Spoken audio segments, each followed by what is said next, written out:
Tengo 73 años y jamás lo había confesado. Esta historia no se la revelaría a nadie, excepto a mi vecino, que me acompañó en mis peores momentos. La mayoría pensaría que estoy perdiendo la cabeza, pero lo que viví el pasado abril en las montañas cambió todo lo que creía conocer sobre lo que habita en estos bosques antiguos. Llevo casi 15 años viviendo solo en mi cabaña.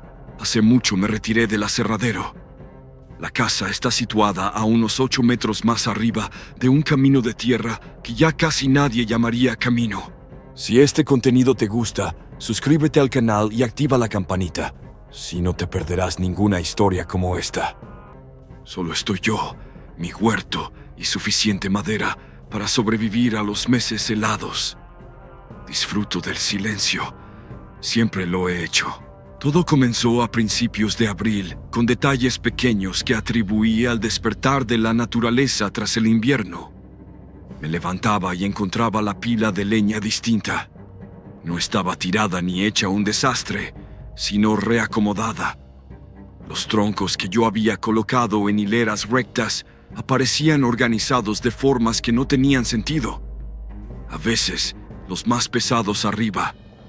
Otras veces, separados por tamaño de una manera que yo nunca hacía. Al principio pensé que mi memoria me jugaba una mala pasada. Cuando te acercas a los 75 y vives sin compañía, empiezas a desconfiar de tu propia mente por cualquier cosa. Pero siguió ocurriendo, cada vez más evidente, como si alguien actuara con cuidado, con intención. Entonces descubrí las pisadas. Las primeras las vi junto a mi huerto el 8 de abril. Había salido a preparar la tierra para las siembras de primavera y, allí, en el suelo blando, entre las hileras, estaban esas marcas que me dejaron helado. A simple vista parecían humanas, pero había algo incorrecto en ellas. Demasiado grandes, demasiado anchas, y los dedos parecían aferrarse al suelo como garras. Cada marca duplicaba el tamaño de mi bota, unas 18 pulgadas de largo y casi la mitad de ancho. Me quedé quieto en la neblina matutina, mirando esas huellas en la tierra, intentando hallar una explicación lógica. Quizá alguien con zapatos enormes. Una broma, aunque no imagino a nadie subiendo 8 metros de un camino solitario para burlarse del huerto de un anciano. Además, estaban profundas, hundidas con un peso que superaba al de cualquier persona normal. Esa noche permanecí despierto, escuchando sonidos que nunca había percibido. El bosque tiene su propia música nocturna. Búhos moviéndose, algún mapache o zarigüeya husmeando. Pero bajo todo eso, empezó a escucharse algo distinto. Pisadas pesadas alrededor de la casa, pasos lentos, firmes, que comenzaban en el porche de entrada, avanzaban por un lado, se detenían frente a la ventana de mi cuarto y luego seguían hacia el cobertizo, demasiado fuertes para una persona, demasiado constantes para un oso. Los osos arrasan, empujan ramas, no tratan de ocultar su presencia. Esto caminaba con propósito, intentando mantenerse en silencio, pero su tamaño se lo impedía. Yo podía seguir su desplazamiento alrededor de mi vivienda.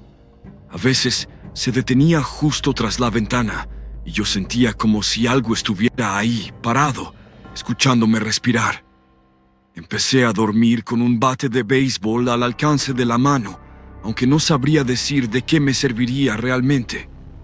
La mañana siguiente a la primera noche de pasos, hallé algo que me inquietó aún más que las huellas.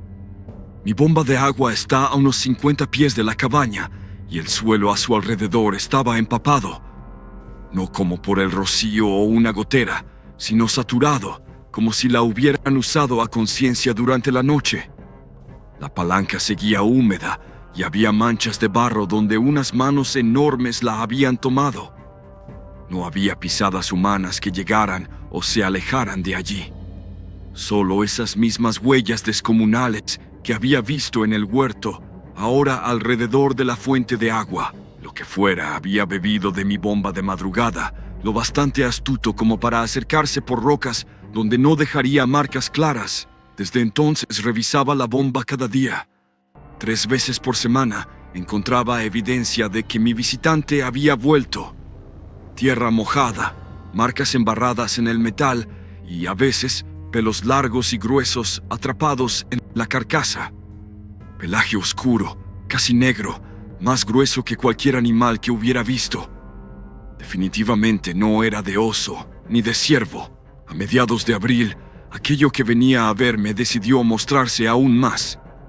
Una mañana descubrí en mi porche una pila ordenada de troncos partidos que yo jamás había colocado ahí. Troncos bien divididos, seca, lista para el fuego. Era como si estuviera ocurriendo algún tipo de intercambio sin que yo lo hubiera autorizado. Aquello usaba mi agua y, a cambio, me dejaba leña. La situación casi podría haberse interpretado como un trato amistoso, si no hubiera sido tan inquietante. Vivía con algo capaz de partir troncos con sus propias manos y lo bastante astuto como para comprender el concepto de trueque. Casi al mismo tiempo, mis cultivos de primavera empezaron a desaparecer. No eran mordidas pequeñas como las que dejarían ciervos o conejos, sino plantas enteras arrancadas del suelo. La lechuga, las espinacas y los rábanos se desvanecían de la noche a la mañana. Quien quiera que los tomara distinguía perfectamente entre lo comestible y lo que debía dejar. Elegía las hojas tiernas, desechaba las raíces, tomaba los bulbos de rábano y dejaba el follaje. Empecé a sentirme observado constantemente, no solo en la oscuridad, cuando escuchaba los pasos, sino también durante el día, mientras cortaba leña o removía la tierra del jardín. Era esa sensación aguda, inconfundible, de saber que alguien te mira fijamente, pero amplificada al punto de helarme la piel. Levantaba la vista hacia los árboles, esperando descubrir una silueta, pero nunca había nada. El 19 de abril decidí hacer una prueba simple. Coloqué un pequeño montón de zanahorias de mi sótano sobre el tocón, donde suelo partir leña, y me aposté a mirar desde la ventana de la cocina.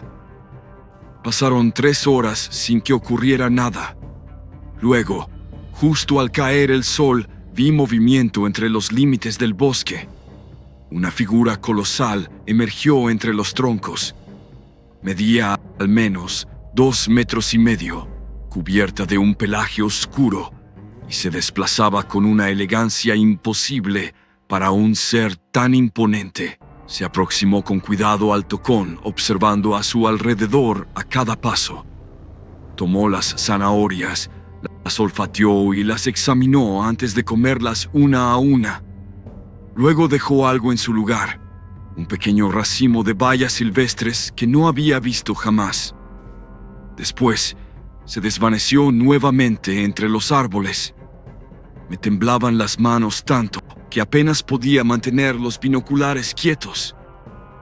No era un oso, ni ningún animal conocido. Aquello comprendía la idea de intercambio. Había decidido conscientemente ofrecer algo a cambio de lo que tomó. A la mañana siguiente descubrí su refugio. A unos 100 metros dentro del bosque, casi invisible desde mi ventana, alguien había levantado una especie de choza improvisada, hecha de ramas y pinos. Estaba construida con habilidad, firme y resistente al agua, pero sin el uso de herramientas. Las ramas estaban quebradas, no cortadas, entrelazadas de una forma que mostraba cierta inteligencia, aunque no conocimiento humano de carpintería o estructuras. Usé los binoculares y observé durante horas. Era evidente que estaba habitada. En el suelo se veía una depresión, como el sitio donde algo grande había dormido. También había más de esos pelos oscuros y gruesos atrapados entre las ramas. Alrededor noté objetos primitivos, piedras talladas con propósito, palos moldeados a mano y un sistema rudimentario pero eficiente para recolectar y almacenar agua de lluvia. Durante los días siguientes, seguí su rutina. Salía de su refugio al caer la tarde, se acercaba a mi bomba de agua, a veces reorganizaba la pila de leña o dejaba algún obsequio y regresaba antes del amanecer. Durante el día, de vez en cuando lo veía moverse entre la espesura, buscando alimento, siempre con movimientos pausados y cautelosos. Llevaba un par de días sintiéndome mal. Al principio pensé que solo se trataba de alergias de temporada, nada serio. Pero aquella mañana desperté mareado, débil, con una sensación de vacío en el cuerpo. Intenté levantarme para preparar café, pero las piernas me fallaron y caí con fuerza sobre el suelo de la cocina. Debía haber perdido el conocimiento unos instantes, porque lo siguiente que recuerdo es estar tendido en el suelo, viendo cómo un hilo de sangre se extendía a mi alrededor. Me había golpeado la frente contra la esquina del armario. Logré arrastrarme hasta mi sillón reclinable y me quedé allí sentado, demasiado aturdido para moverme. El fuego ya se había reducido a unas pocas brasas y la noche había caído. No tenía energías para añadir más leña. Temblaba, pese al aire templado de primavera, confundido, con la mente nublada por la fiebre. Empecé a comprender lo frágil de mi situación. Enfermo, solo y con el vecino más cercano a casi 8 millas de distancia. No era un buen escenario para un hombre de mi edad. Entonces oí voces afuera. No eran los pasos pesados de siempre, sino conversaciones, voces profundas, hablando en un idioma que no pude identificar, con un tono que sonaba ansioso, casi apremiante. No podía distinguir si discutían o se preocupaban por algo, pero había emoción en sus voces. Se acercaron a la cabaña y pronto escuché lo que sonó como un intercambio acalorado entre varias entidades. Luego, 3 golpes firmes resonaron en mi puerta. No eran agresivos, sino pausados, casi respetuosos, como si un vecino viniera a ver si me encontraba bien. No tenía fuerzas para ponerme de pie, así que grité que la puerta estaba sin seguro. Pensé que, si querían entrar, lo harían de todas formas, con o sin mi permiso. No estaba en condiciones de detener a nadie. La puerta se abrió despacio, con cautela. Lo que apareció ante mí fue el ser más imponente que jamás había visto. Entró inclinándose para no golpear el marco. Debía medir al menos 2,5 metros, quizá más. Su cuerpo estaba cubierto de un pelaje castaño oscuro, un poco más claro en el pecho y el rostro.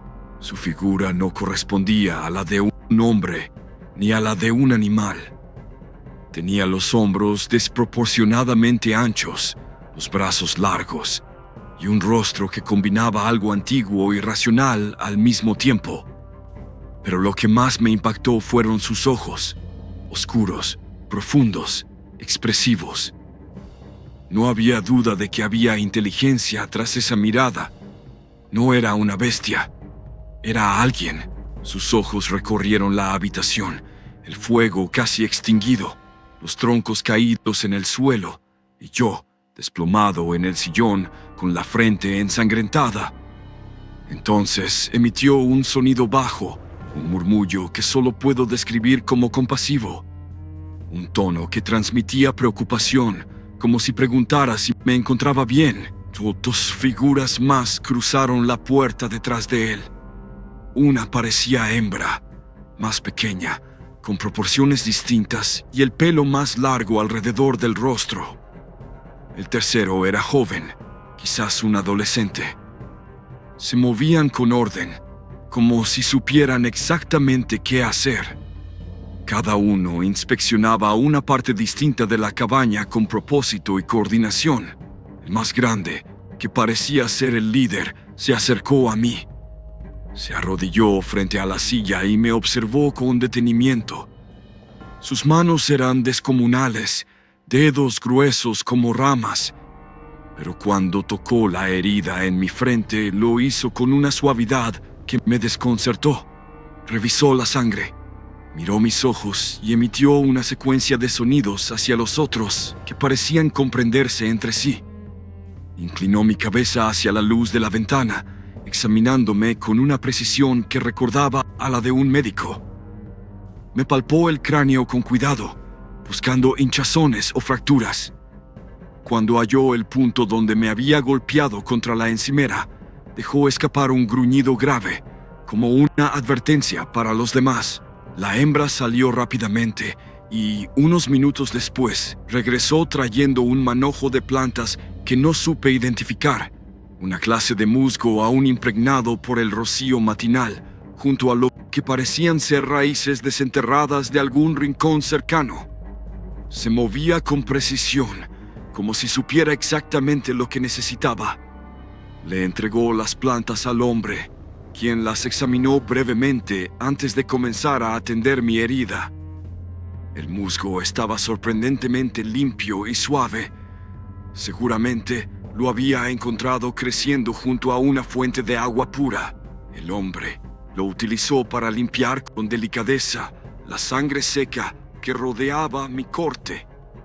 Luego tomó las raíces y empezó a masticarlas. Al principio me produjo repulsión, pero pronto comprendí que las trituraba y mezclaba con su saliva para crear una pasta curativa. Cuando la aplicó sobre mi herida, una punzada recorrió mi cabeza. Al inicio ardía con intensidad, pero poco a poco la zona comenzó a adormecerse. Su masticación no solo servía para ablandar las raíces, su saliva contenía enzimas que activaban las propiedades medicinales de las plantas que utilizaba. El efecto anestésico confirmaba que la mezcla poseía compuestos naturales con acción analgésica. Mientras él cuidaba mi herida, el joven avivaba el fuego con notable destreza. No arrojaba troncos al azar. Elegía con cuidado cada pieza de leña, acomodándola en un patrón que producía una combustión cálida y limpia. Soplaba sobre las brasas con precisión, dosificando el aire justo para mantenerlas vivas. La hembra había salido y regresó con mi cubo lleno de agua recién extraída de la bomba.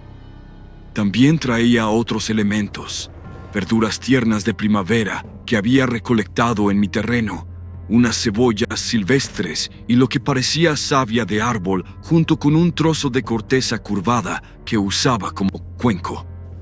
Tomó mi olla de hierro fundido, la llenó con agua fresca y la colocó sobre el fuego.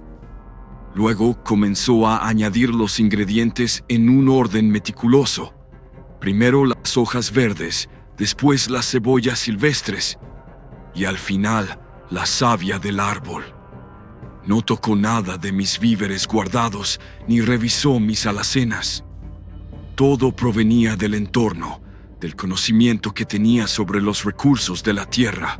El aroma que emanaba de la olla era indescriptible, denso, terroso, con una complejidad que revelaba una comprensión profunda de qué plantas se complementaban entre sí.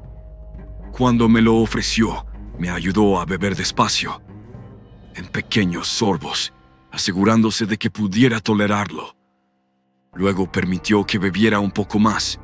A medida que mi cuerpo se estabilizaba, continuaron a mi alrededor durante lo que pareció una eternidad, turnándose para vigilar mi temperatura, traer agua y mantener viva la llama. El mayor parecía ser quien supervisaba mi estado. De vez en cuando emitía sonidos dirigidos a los otros, claramente dándoles instrucciones. Pero no eran simples gruñidos o ruidos instintivos. Había ritmo, tono de intención, un lenguaje estructurado, lleno de matices. El macho pronunciaba secuencias sonoras con entonaciones ascendentes, como si formulara preguntas. La hembra respondía con tonos más cortos y firmes, que sonaban a afirmaciones. El joven, en cambio, usaba notas más rápidas y agudas, parecidas al modo en que los adolescentes humanos hablan entre sí. Con el paso de las horas, mi cuerpo se fortalecía y mi mente se volvía más consciente de sus movimientos dentro de la cabaña. No eran torpes ni destructivos, pese a su tamaño. Caminaban con suavidad para no hacer crujir las tablas del suelo. Movían los objetos con cuidado, evitando romper nada, y parecían calcular con exactitud cuánto peso soportaba cada mueble. El macho notó que lo observaba y se acercó a sentarse junto a mi silla. De cerca, su rostro era aún más impactante. Su estructura ósea no tenía rasgos humanos, pero la inteligencia en sus ojos era innegable. Me estudió con atención, del mismo modo que yo lo analizaba a él. Sentí que ambos tratábamos de descifrar en silencio lo que el otro pensaba. Extendió su mano con lentitud y tocó la mía, comparando nuestros dedos. Su mano era al menos el doble de grande que la mía, endurecida por callos y marcada por cicatrices de una vida entera en la naturaleza. Sin embargo, su contacto fue delicado, casi irreverente. Entonces llevó a cabo algo que me dejó completamente desconcertado. Se señaló a sí mismo y emitió un sonido grave, como un murmullo profundo que vibró en el ambiente. Luego apuntó hacia mí, aguardando una reacción. Me señalé el pecho y pronuncié mi nombre con lentitud y claridad. Él lo repitió con cierta torpeza, pero lo bastante parecido para entender que lo había aprendido. Su voz tenía una profundidad casi cavernosa, como si surgiera desde lo más hondo de su torso. La hembra, notando el intercambio, se acercó junto al más joven. Repitieron el mismo ritual de intercambio de nombres. Cada uno emitió su sonido e identidad y practicó el mío. Sin embargo, su forma de comunicarse seguía siendo básica. Palabras sueltas, ideas primarias. El mayor señaló el fuego. La llama consume vida, gruñó con su tono vibrante. Yo repetí fuego. Él negó suavemente con la cabeza y reiteró con su enorme dedo. Vida consumida. Me tomó unos segundos comprenderlo. Para él, el fuego era un ser hambriento que devoraba madera para transformarla en calor y claridad. Todo estaba vivo bajo su cosmovisión. La hembra, cuyo nombre sonaba a algo similar a raíz no, indicó los remedios que había preparado. Ayuda de plantas. Medicina, sugerí. Ella reflexionó un momento y después negó. Plantas ayudan. Hombre, las plantas elegían colaborar, según ella. No eran objetos pasivos, sino entidades que ofrecían su poder cuando se las trataba con respeto. El que había comenzado a identificarse para mí como Thrum parecía fascinado por la relación causa-efecto. Señalaba objetos y formulaba preguntas de una sola palabra. Al tomar mi linterna, dijo: luz atrapada. Encendí el interruptor y observé atento. Luz atrapada. ¿Cómo? Intenté explicarle electricidad, pero no le interesaba el cómo técnico. Tocó el vidrio, notó el calor y concluyó: fragmento de sol. Hombre, lo atrapa. Para él, mis aparatos simplemente eran contenedores de energía solar retenida y liberada a voluntad. Rice no examinó mis latas de comida. Agitó una de frijoles. Comida encerrada. Conservada, corregí. Protegida. Chasqueó la lengua en desaprobación. Muerta, sin corriente vital. Según su visión, el alimento tenía fuerza viva que desaparecía cuando se procesaba o almacenaba. Comer era nutrirse de energía esencial, no solo llenar el estómago. El joven, a quien llamé Quickcarn por su rapidez para aprender, mostró curiosidad por nuestras ideas abstractas. Tomó uno de mis libros. ¿No atrapado?, preguntó. Historia. Saber, respondí. Al hojearlo, comprendió enseguida que los símbolos representaban pensamiento. El hombre no necesita imágenes para recordar, pero las fotografías lo confundieron. Miró una montaña en la página y luego observó por la ventana. Montaña real, espíritu encerrado. Se preguntaba si las imágenes retenían parte del alma de aquello que mostraban. En su mundo, todo tenía esencia propia. Cuando cayó la noche, discutieron entre ellos. Parecían debatir si quedarse o partir. De sus gestos deduje que les preocupaba dejarme solo, pero también temían ser vistos por alguien más. Finalmente, Thrum tomó una decisión. Permanecerían. Antes de que me durmiera, Thrum tomó un libro de mi estantería. Fotografías de la naturaleza. Me lo acercó y con sonidos claros pidió que le explicara su contenido. Pasamos casi una hora recorriéndolo juntos. Señalaba paisajes, bosques y animales. Yo describía qué eran y dónde se encontraban. Varias imágenes parecían resultarle familiares. Gruñía suave, señalaba direcciones, como si hubiera caminado por esos sitios. Al ver la foto de un oso, señaló con respeto. «Oso, hermano», dijo rozando la página. «Mis mismas montañas». «¿Lo conoces?», pregunté. «No, respeto. Cada uno su espacio». Sus gestos indicaban distancia